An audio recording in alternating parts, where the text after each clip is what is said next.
Hello friends, ഇന്ന് ഞാനൊരു easy and tasty ആയിട്ടുള്ള ഒരു ഉടായ്പ് കറിയുമായിട്ടാണ് വന്നിരിക്കുന്നത്.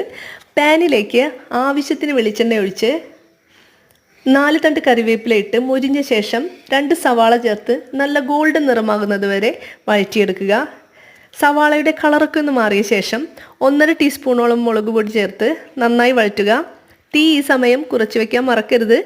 ഇതിലേക്ക് 1 ഗ്ലാസ് തിളപ്പിച്ച വെള്ളം ചേർത്ത് നന്നായി തിളപ്പിക്കുക. ഈ സമയം ആവശ്യത്തിന് ഉപ്പ് ചേർത്ത് ഇളക്കിയെടുക്കുക. ഇതിലേക്ക് 2 മുട്ട ഇതുപോലെ ചേർക്കുക. മുട്ട കലങ്ങിപ്പോകാതെ ശ്രദ്ധിക്കുക. മുട്ടയുടെ ഓരോ ഭാഗവും വെന്ത ശേഷം ചെറിയൊരു സ്പൂൺ ഉപയോഗിച്ച് മറിച്ചിടുക. മറിച്ചിടുമ്പോൾ പൊട്ടിപ്പോകാതെ ശ്രദ്ധിക്കുക. 2 ഭാഗവും വെന്ത ശേഷം ആവശ്യത്തിന് മല്ലിയിലയിട്ട് ഇറക്കാവുന്നതാണ്. അടിപൊളിയായിട്ടുള്ള ഒരു വിഭവമാണിത്. നിങ്ങൾക്ക് എല്ലാവർക്കും ഇത് ഇഷ്ടപ്പെട്ടു എന്ന് കരുതുന്നു. വളരെ പെട്ടെന്ന് ഉണ്ടാക്കാൻ പറ്റുന്ന ഒരു ഉടായ്പ് എഗ്ഗ് കറി റെഡി.